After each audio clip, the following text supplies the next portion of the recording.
Orang yang beriman ketika dikasih masalah oleh Allah, dia tidak fokus kepada masalahnya, tapi fokus kepada sang pemberi masalah, siapa? Allah.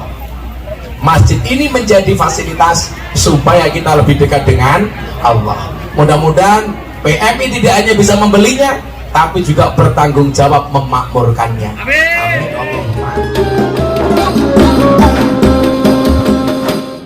Assalamualaikum warahmatullahi wabarakatuh.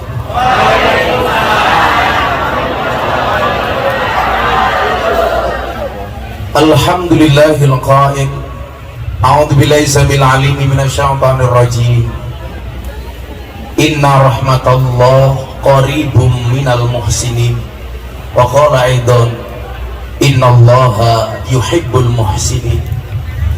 Allahumma salli wa sallim wa barik ala hadan nabiyil karim Sayyidina wa maulana Muhammadin wa ala alihi wa ashabil mujahidin at-tahirin. Rabbi israh li sadri wa yassir li amri wa hlul 'uqdatam min lisani yafqahu qawli, amma ba'du.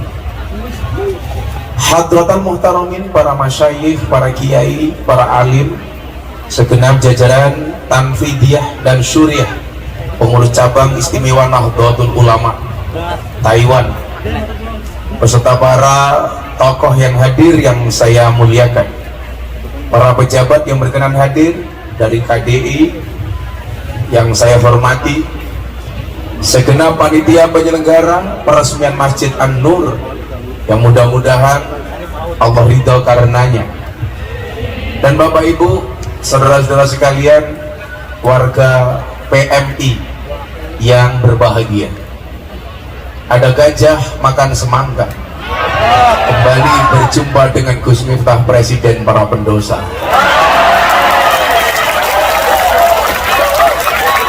Makan roti, minumnya susu. Hai anak PMI, I love you.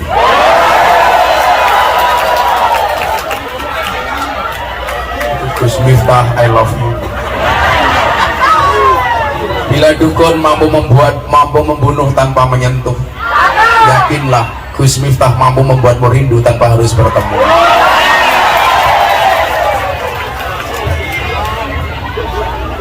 Alhamdulillahirabbil alamin. Bapak Ibu sekalian yang saya muliakan, beberapa hari yang lalu viral terkait ceramah saya tentang boleh tidaknya seorang perempuan itu bekerja.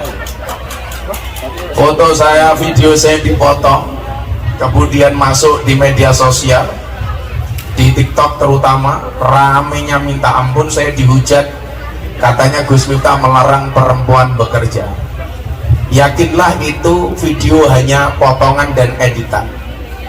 Saya sampaikan apa? Gus, boleh nggak perempuan bekerja? Saya bilang khusus untuk istri saya haramkan, bukan untuk orang lain. Kenapa saya mengharamkan istri saya bekerja? Prinsipnya sederhana, istri itu dinafkahi tiap hari saja masih berani sama suami, apalagi punya pendapatan sendiri.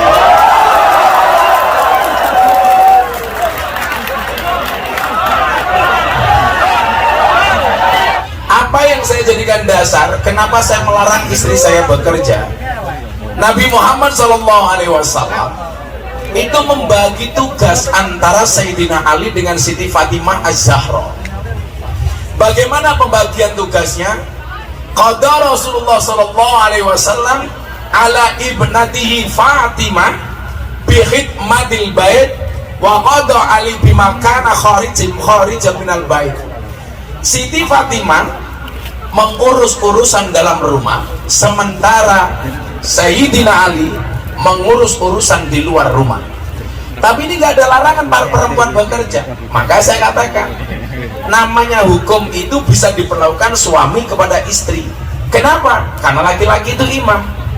Maka dulu begitu saya menikah dengan istri saya bilang, cukuplah kamu menjadi tulang rusukku, biarkan aku menjadi tulang punggungmu. Inilah alasan kenapa laki-laki sampai harus bekerja di Taiwan, karena mereka sadar diri bahwa mereka adalah tulang punggung bagi istri. Bagaimana keadaannya ketika seorang perempuan bekerja? Ada solusi. Dalam surat An-Nahl ayat 97 Allah jelaskan, man amila shalihan min dzakarin aw unsa, barang siapa bekerja dengan baik, beramal soleh, baik laki-laki maupun perempuan. Itu artinya apa? Perempuan boleh bekerja selama dia sadar diri, sadar posisi. Laki-laki beda mbak, sadar diri, sadar posisi, sadar raih. Berarti apa? Man amila sholihan min dzakarin aw unsa, laki-laki boleh bekerja, perempuan boleh bekerja. Makanya saya bilang fatwa saya itu khususiyah saya sebagai imam kepada istri. Contoh, saya memberikan fatwa kepada istri saya. Dari awal pernikahan saya bilang, saya sebagai imam mengharamkan istri saya sebagai makmum untuk membuka HP saya. Boleh wong lanang kok. Tapi saya juga kemudian apa? Konsisten. Ketika istri percaya tidak buka HP saya, maka saya tidak menggunakan HP saya untuk hal-hal yang diinginkan, yang tidak diinginkan.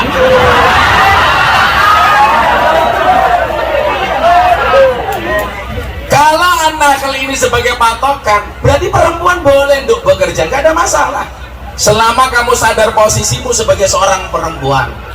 Perempuan boleh bekerja, boleh mempunyai penghasilan bahkan lebih besar dibandingkan suami kalau dia paham posisi. Bagaimanapun saya ditakdirkan sebagai seorang istri. Kenapa kok istri harus bekerja? Jawabannya sederhana, karena suami itu hanya titipan. Kalau tidak diambil Allah, minimal diambil mantan.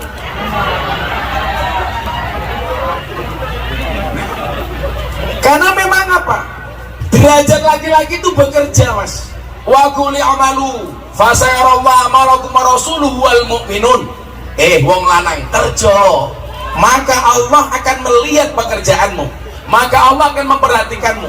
Wis wong lanang ora gelem kerja, ingah-ingi, kluntang-kluntung, pah-pah, turu-turu, ngacengan bisa jelas.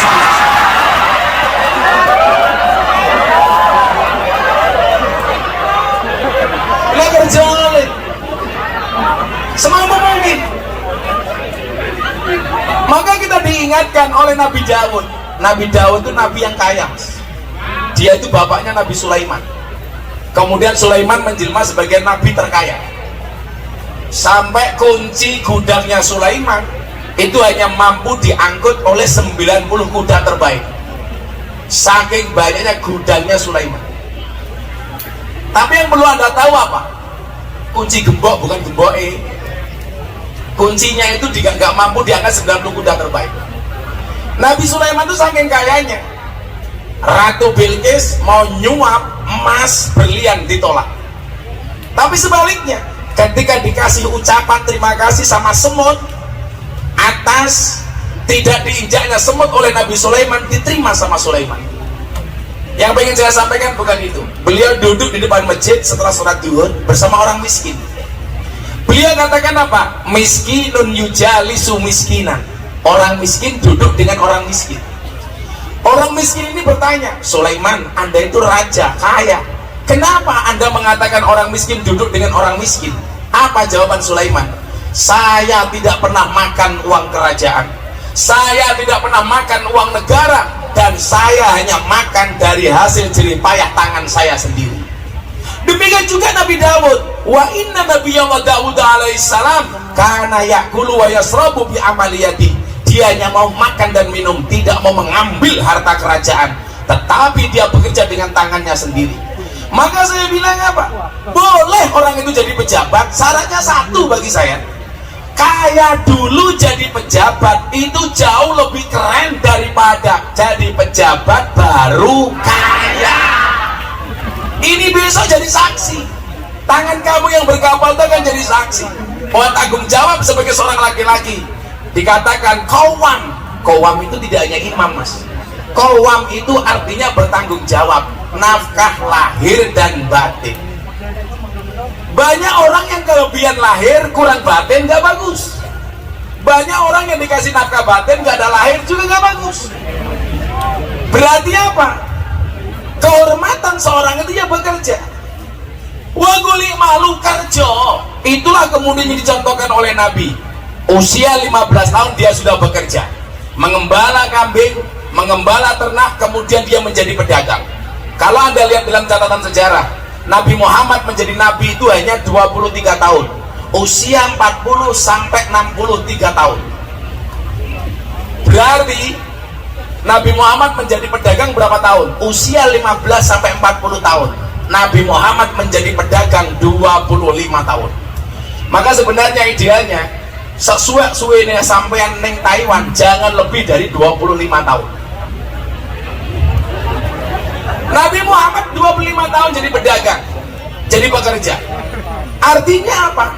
Ya, Allah itu mampu kok menjadikan kita kaya tanpa bekerja, itu biasa-biasa saja, Mas. Aman, bisa banget. Cuman persoalannya apa? Allah itu sangat menghargai proses. Maka sebenarnya kewajiban kita itu tidak untuk sukses. Kewajiban kita itu untuk berproses. Berproseslah sebaik mungkin, sukses itu urusan Allah. Maka fokuslah kepada proses, jangan berorientasi kepada hasil. Maksud saya apa? Kenapa kita hanya fokus kepada proses, gak usah berorientasi kepada hasil? Karena wajibnya kita tuh kerja, soal hasil urusannya Gusti Allah. Sugih apa orang itu bukan urusan kita. Maka orang sukses memahami proses, orang gagal banyak protes. Betul? Jadi kalau saya itu melihat orang sukses, yang saya lihat bukan kesuksesannya, tapi prosesnya. Kalau sekarang wah kayak enak, bapak guys dua mobil, dua rumah, itu sekarang. Coba kamu lihat proses panjangnya.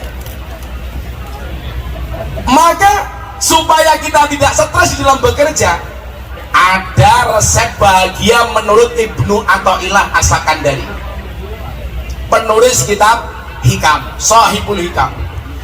Apa resep bahagia? Konco-konco Taiwan kalau bisa mengamalkan Ibnu Athaillah ini mesti bahagia. Liyaqilla ma tafrahu bi, yaqilla ma tahzanu bi. Semakin kecil standar kebahagiaanmu, maka semakin kecil potensi kecewamu. Semakin sedikit standar bahagiamu, maka semakin sedikit potensi kecewamu. Kenapa kok orang itu kecewa? Karena faktanya tidak sesuai dengan ekspektasinya. Betul? Nah, di dalam bekerja ini pasti kita punya masalah. Maka supaya kamu tidak salah, orang bekerja itu harus diniati satu hal. Saya nanti akan sampaikan, hadis itu kan jumlahnya jutaan. Yang namanya hadis itu apa? Qauluhu wa af'aluhu wa takriruhu. Perkataan, perbuatan, ketetapan Nabi itu menjadi sunnah. Makanya kenapa Nabi itu istrinya banyak nih? Karena untuk merekam semua aktivitas kanjeng Nabi. Karena kalau istrinya cuma satu, nggak akan mampu, Mas. Hard disknya nggak akan muat, flash disknya nggak akan muat. Bagaimana cara tidur Nabi, yang paling tahu ya istrinya. Mohon maaf, bagaimana cara jimaknya Nabi menjadi sunnah kita contoh, itu yang tahu juga istrinya. Makanya kenapa Nabi Muhammad itu istrinya banyak. Mbah Maimun mengatakan apa? Kalau ada kiai, orang mengatakan nikah lagi itu sunnah, bisa goblok-goblok ke uang. Kenapa? Karena Nabi itu menikah lagi atas perintah Allah.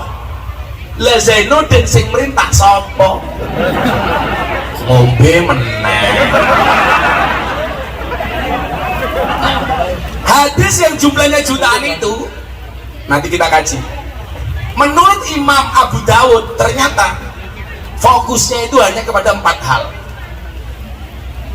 Kalau kita ngomong hadis, kayak kemarin Nabi Umar bin Hafid, beliau dipanggil Al-Musnid. Kenapa? Karena beliau hafal dengan 100.000 hadis bersamaan dengan sanadnya. Jadi an-annya beliau hafal, diriwayatkan siapa dari siapa, komplit hafal. Maka beliau dipanggil Al-Musnid, hafal 100.000 hadis. Kalau Mbah Hasyim Asy'ari itu dipanggil Hadratus Syekh karena hafal dengan Kutubus Sittah, 6 kitab hadis besar beliau hafal.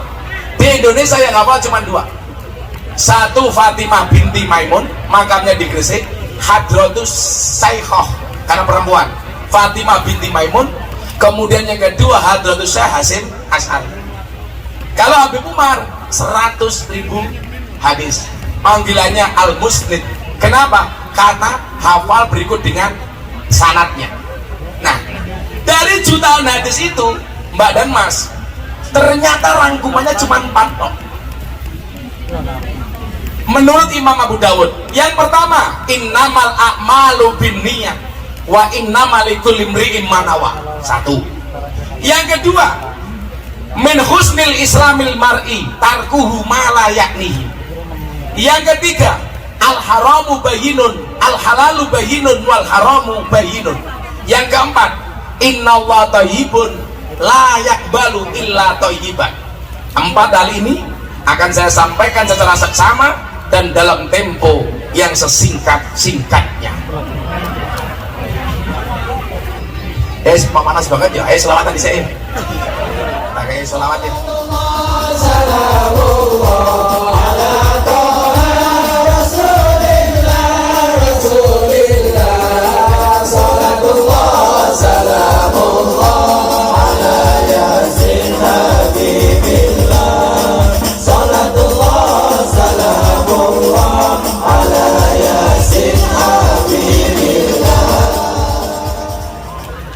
Imam Abu Dawud menyatakan seluruh hadis Kanjeng Nabi Muhammad SAW hanya berporos kepada 4 hadis. Nanti kaitannya luas, termasuk dengan pekerjaan kita, termasuk dengan masjid kita, termasuk bagaimana kita bersikap di Taiwan. Yang pertama, innamal a'malu binniyat. Segala sesuatu itu tergantung kepada tujuan dan niatnya. Apakah kerja di Taiwan itu hanya sekedar menghasilkan gaji? Tidak. Tapi kerja di Taiwan tidak hanya menghasilkan gaji, tapi juga keberkahan ketika diniatkan sebagai ibadah. Konsep awalnya, wa ma khalaqtul jinna wal insa illa liya'budun. Allah itu tidak menciptakan jin dan jun kecuali untuk beribadah. Makanya yang pertama, tujuan niat. Apakah ini dibahas oleh Nabi? Itu ada kasus, ada. Jadi dulu Nabi mau hijrah, itu ada sahabat Nabi yang mau ikut hijrah bukan karena Allah, tapi karena perempuan yang dicintainya. Sama kalau kamu hari ini kerja di Taiwan hanya gara-gara ngejar perempuan, ya dapatmu cuma perempuan. Kamu kesini gara-gara ngejar laki-laki, dapatmu cuma laki-laki. Laki-laki, ingat, kalau kamu yakin jodohmu diatur oleh Tuhanmu, jangan pernah tumpahkan air matamu di hadapan wanitamu. Kamu boleh menyebut namanya di dalam doamu, tapi kamu tidak boleh kecewa kalau dia bukan takdirmu. Ada aja cewek yang ngono, lelaki yang menangis karenamu, mungkin dia tulus mencintaimu, tetapi lelaki yang menangis karena dosa, dia adalah imam terbaik untukmu. Pelan-pelan Pak Sofir. Jadi niatnya ditandani. Kerja di sini bisa bernilai ibadah manakala apa? Manakala niatnya benar. Ibadah itu kan ada 2. Ibadah mahdoh sama ghairu mahdoh. Mahdoh yang sudah ada ketentuannya, sholat, zakat, poso. Saya yakinlah, saya elek-elek bocah PMI minimal ojo ninggal sholat. Ikutilah maksiatmu dengan baiknya sholatmu. Jangan pernah berhenti sholat kalau kamu belum bisa meninggalkan maksiat. Tetaplah sholat walaupun kamu masih senang maksiat, walaupun kelasnya amar ma'ruf nyambi mungkar. Us maksiat tok ra gelem sholat, ngono rezekine karepe oke. Kita itu kan aneh ya, tamarannya begini teman-teman, tamarannya begini. Permintaanmu beribu-ribu, tapi sholatmu terburu. Betul? Permintaanmu bukan main, tapi sholatmu main-main. Allah memberikan semuanya, tetapi ibadahmu semaunya. Kemudian yang kedua apa? Ibadah ghairu mahdoh. Ghairu mahdoh itu apa? Semua kebaikan yang diniatkan karena Allah itu menjadi ibadah ghairu mahdoh. Contoh kamu kerja di sini, diniatkan karena Allah. Innalladzina qalu rabbunallah. Artinya apa? Selama kamu bekerja di sini dalam lindungan Allah, apapun yang kamu lakukan bernilai ibadah. Enak lih, kamu keluar dari rumah bismillahirrahmanirrahim, niat ingsun tolabul halal, saya kerja di Taiwan untuk menafkahi anak dan istri, untuk menafkahi keluarga. Al-Fatihah. Selama kamu di Taiwan dalam perlindungan Allah, amin. Kita kan nggak pernah tahu musibah, Pak. Wong melakukan kesandung kok, mangannya keselak kok, betul? Sehingga apa? Kita butuh Allah. Maka disitulah kemudian kita diingatkan apa? Selama bekerja di Taiwan, min husnil islamil mar'i tarkuhu ma la ya'nihi. Ciri-ciri kebaikan seorang Islam itu apa? Ia meninggalkan apa-apa yang tidak penting. Coba mulai sekarang kamu punya skala prioritas. Yang kira-kira tidak penting, tinggalkan. Jangan buang-buang waktu untuk yang tidak penting. Betul? Di antara tanda kebaikan seorang Islam adalah ia meninggalkan hal-hal yang tidak penting. Karena memang hidup itu lahibun walahun, akeh dolanan. Maka saya itu hampir gak pernah nongkrong, males. Apalagi kalau sudah nongkrong, biasanya sudah ngomongin orang lain. Sahabat terbaik itu bukannya menjelekkan antara satu dan yang lainnya, tapi menjelekkan orang lain bersama-sama.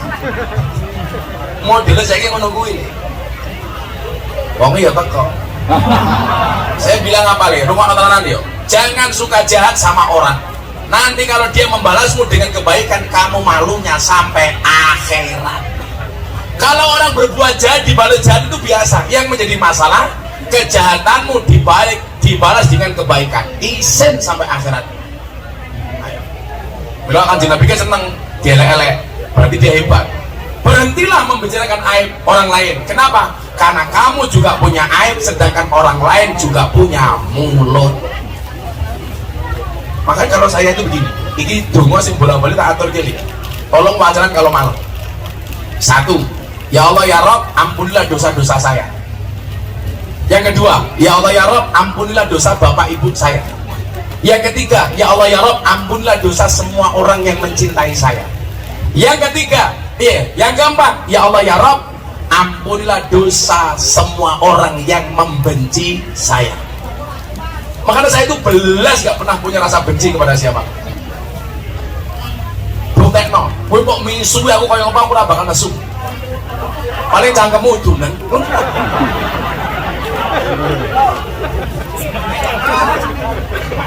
Wis toh.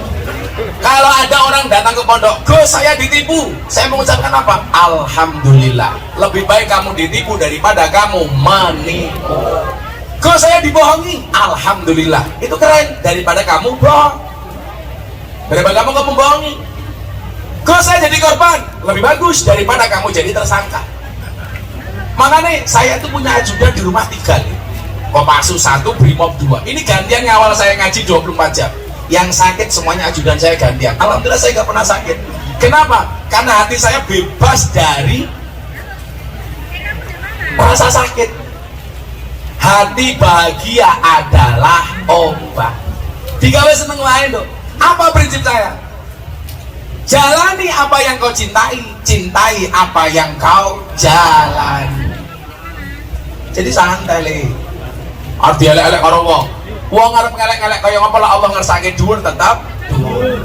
Kowe pengen dhuwur Allah ora ngersake dhuwur tetep ra iso dhuwur. Mila santai apalagi pensimu NU, sing pensine NU tak dongake mlebu surga. Pensine.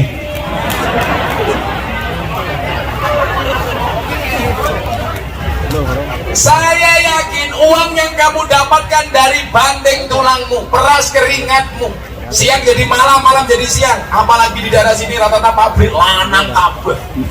Kamu harus yakin bahwa rezeki yang kamu hasilkan insya Allah rezeki yang halal. Amin. Ayolah kita lebih hati-hati. Saya itu punya mekanisme mas. Saya itu kalau dikasih uang pejabat itu jarang saya bawa pulang. Langsung saya ke jalan kayak ketemu pengamen, ketemu anak yatim, ketemu siapa. Bukan kok saya sukudon, enggak, tapi hati-hati. Berkahnya sesuatu itu bukan masalah banyak atau sedikit, tapi bagaimana kemudian kita bisa mencari dengan baik dan membelanjakannya dengan cara yang baik. Makanya kalau kamu kirim uang untuk orang tua kamu, uangnya habis, itu keren. Uang yang dihabiskan untuk nafkahi orang tua itu keren. Cuman kadang-kadang apa? Laki-laki itu kadang-kadang gagal menafkahi orang tuanya karena istrinya yang cerewet.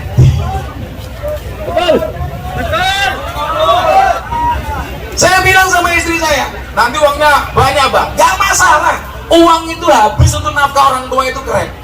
Makanya kalau kamu ditelepon, nih bapak sakit, ibu sakit, uang yang kamu nafkahkan untuk mereka itu keren. Maka saya sering bilang apa? Jadilah orang yang bisa mencari uang dan bisa menggunakan uang. Di Indonesia itu banyak nih, pintar cari uang gak bisa menggunakan uang, uangnya ditumpuk-tumpuk. Akhirnya apa? Tahu-tahu stroke, gak bisa menikmati uang. Bagaimana cara menikmati uang? Kita tahu porsinya, berapa untuk kita, berapa untuk orang tua kita, berapa yang perlu kita tabung, berapa yang untuk nafkah dan lain sebagainya. Satu hal yang ingin saya sampaikan, Mas, Mbak, manusia selalu punya kendala, tapi Allah selalu punya kendali. Manusia selalu punya masalah, tapi Allah selalu punya solusi. Tugas kita mengangkat tangan, biarkan sisanya Allah yang turun tangan. Maka begitu seorang itu mempunyai masalah, perintah Allah cuma satu, fafirru ilallah, segera lari kepada Allah.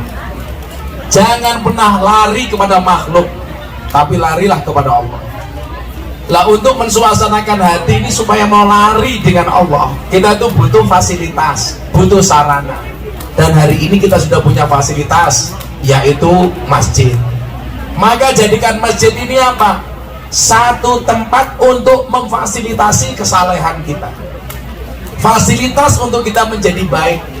Karena nggak ada tempat terbaik di dunia kecuali masjid. Maka Ibnu Athaillah mengatakan apa? Kalau kita dikasih masalah oleh Allah, jangan pernah fokus kepada masalahnya, tapi fokuslah kepada sang pemberi masalah. Siapa? Allah. Dicontohkan, kalau kita dikasih masalah oleh Allah, jangan seperti seekor anjing ketika dilempar kerikil oleh orang, maka anjing itu akan fokus kepada kerikilnya. Tapi jadilah seperti seorang cewek dilempar kerikil oleh seorang cowok, maka dia tidak fokus kepada kerikilnya, tapi fokus kepada cowoknya. Orang yang beriman ketika dikasih masalah oleh Allah, dia tidak fokus kepada masalahnya, tapi fokus kepada sang pemberi masalah. Siapa? Allah. Masjid ini menjadi fasilitas supaya kita lebih dekat dengan Allah. Mudah-mudahan PMI tidak hanya bisa membelinya, tapi juga bertanggung jawab memakmurkannya. Amin. Amin. Allahumma amin. Kita selawat penutup, kita akhiri dengan doa bareng-bareng. Sallu ala Nabi Muhammad. Rasa menabri. Hasbi Rabbi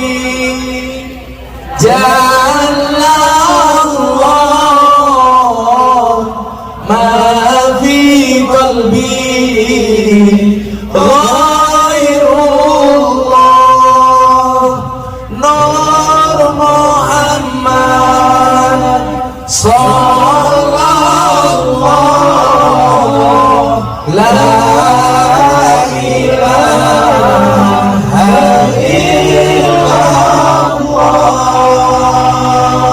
Hasbi Rabbi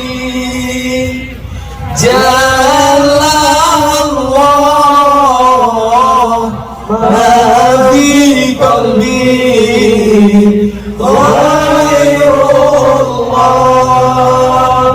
Nur Muhammad sallallahu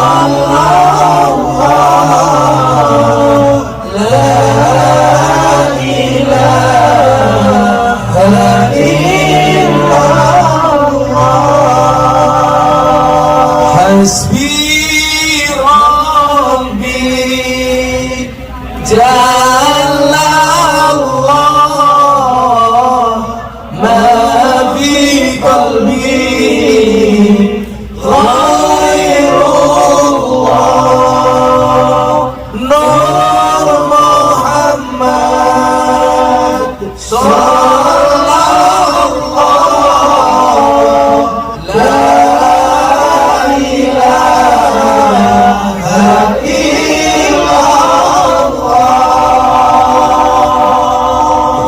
wirid dari Habib Umar bin Hafid, membaca la ilaha illallah al malikul haqqul mubin 100 kali, ditutup dengan Muhammadur Rasulullah Shadiqul Wa'dil Amin. La ilaha illallah al-malikul haqqul mubin 100 kali, ditutup sekali Muhammadur Rasulullah Shadiqul Wa'dil Amin. Sebelumnya saya minta sama teman-teman PMI jangan ngundang saya lagi sampai tahun 2025. Ketemu lagi 2025 saja deh. Yang lain gantian yang lain. 2024 gak usah. 2025 saja gantian yang lain.